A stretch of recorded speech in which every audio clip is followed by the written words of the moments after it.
പ്രിയങ്ക ഗാന്ധി ഉടൻ തന്നെ ലോക്സഭാ സാമാജികയാകും എന്നുള്ളതിൽ ഒരു തർക്കവുമില്ല. അതിനവർ തിരഞ്ഞെടുത്തിരിക്കുന്ന സീറ്റ് എന്ന് പറയുന്ന രാഹുൽ ഗാന്ധി 3,64,000 വോട്ടിന്റെ മൃഗീയ ഭൂരിപക്ഷത്തിൽ ജയിച്ച വയനാട് ലോക്സഭാ സീറ്റാണ്. അതിനേക്കാൾ വലിയ ഭൂരിപക്ഷമാണ് റായ്ബറേലി സമ്മാനിച്ചത് എന്നതുകൊണ്ട് മാത്രമല്ല, നെഹ്റു കുടുംബത്തിന്റെ തട്ടകമായിട്ടുള്ള റായ്ബറേലി ഉപേക്ഷിക്കുക എന്നത് ഒരിക്കലും ഒരു കോൺഗ്രസ്സുകാരനെ സംബന്ധിച്ചിടത്തോളം ഉചിതമായ കാര്യമല്ല. അതുകൊണ്ട് തന്നെ വയനാട്ടിലെ നല്ലവരായ ജനങ്ങളോട്, പ്രബുദ്ധരായ ജനങ്ങളോട് പറഞ്ഞു ബോധ്യപ്പെടുത്തി കഴിഞ്ഞിരിക്കുന്നു തൻ്റെ ഈ രാഷ്ട്രീയ അവസ്ഥയെക്കുറിച്ച്. വയനാട് പ്രിയങ്കയെ ഇരു കൈയും നീട്ടി സ്വീകരിച്ചു കഴിഞ്ഞിരിക്കുന്നു. നഗര മേഖലകളിലും ഗ്രാമീണ മേഖലകളിലുമൊക്കെ ഒരുപോലെ പ്രിയങ്കയുടെ ഫ്ലക്സും അതുപോലെ തന്നെ പ്രിയങ്കയ്ക്ക് വേണ്ടിയുള്ള വഴിപാടുകളും തുടങ്ങിക്കഴിഞ്ഞിരിക്കുന്നു എന്നുള്ളതാണ്. നിരവധിയായ മതസ്ഥർ അവരവരുടേതായ കാര്യപരിപാടികളുമായി പ്രിയങ്കയ്ക്ക് വേണ്ടി വലിയ തോരണങ്ങളുമായി മുന്നിട്ടിറങ്ങിക്കഴിഞ്ഞിരിക്കുന്നു.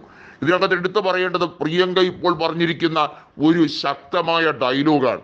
ഈ രാജ്യത്തെ യുവാക്കളെ മുഴുവൻ പറ്റിച്ച് വഞ്ചിച്ച് നടക്കുന്ന മൂന്നാം മോദി സർക്കാരിന് ധാർമ്മികമായി ആ രാഷ്ട്രീയ പാത, ആ രാഷ്ട്രീയ മുന്നേറ്റം തുടരാൻ യാതൊരു അർഹതയുമില്ല. നീറ്റിന് പിറകെ നെറ്റ് എക്സാമിനും കേന്ദ്ര സർക്കാർ നടത്തിയിരിക്കുന്ന ഈ കൊള്ളരുതായ്മ, ഈ അട്ടിമറി, അത് ഒരിക്കലും അംഗീകരിക്കാൻ കഴിയുന്നതാണോ? ലക്ഷക്കണക്കിന് യുവാക്കളെയാണ് ഇത്തരത്തിൽ പറ്റിച്ചിരിക്കുന്നത്, ചതിച്ചിരിക്കുന്നത്.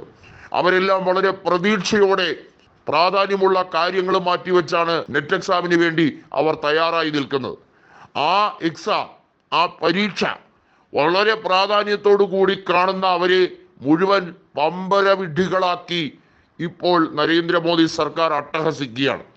തൻ്റെ രാജ്യമാണിത് എന്നുള്ളതും, താൻ ചൗക്കിദാറല്ല ദൈവമാണ്, താൻ ഒരു പ്രത്യേക ജന്മമാണ്, താൻ ദൈവത്തിന്റെ നേർ അവതാരമാണെന്നൊക്കെ പറഞ്ഞ് ആളുകളുടെ മുമ്പിൽ തള്ളിമറിക്കുന്ന തള്ളു മോദിയെ കുറിച്ച് ജനങ്ങൾക്ക് എന്താണ് ഇനി ഇതിൽ കൂടുതൽ പറയാനുള്ളത്?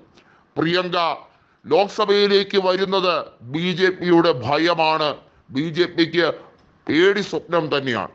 ലോക്സഭയിലേക്ക് പ്രിയങ്ക എത്തിയാൽ അതിലൂടെ BJPക്ക് ഉണ്ടാകുന്ന നഷ്ടം എന്ന് പറയുന്ന കനത്തതായിരിക്കുമെന്ന് BJP നേതൃത്വം ഇപ്പോഴേ ഊഹിച്ചു കഴിഞ്ഞിരിക്കുന്നു.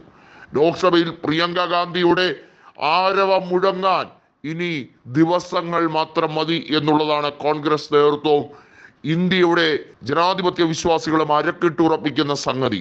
അത് മാത്രമല്ല, പ്രിയങ്ക ഗാന്ധി ഒരു കാര്യം കൂടി പറഞ്ഞിരിക്കുന്നു: ഞാൻ ഇന്ദിരയുടെ കൊച്ചുമകളായതുകൊണ്ട് തന്നെ ഭയമെന്നത് എന്നെ അലട്ടുന്നില്ല, നിങ്ങൾ കാത്തിരുന്നോളൂ എന്ന് തന്നെയാണ് നരേന്ദ്രമോദിയുടെ നേർക്ക് വിരൽ ചൂണ്ടിക്കൊണ്ട് പ്രിയങ്ക ഗാന്ധി പറഞ്ഞിരിക്കുന്നത്.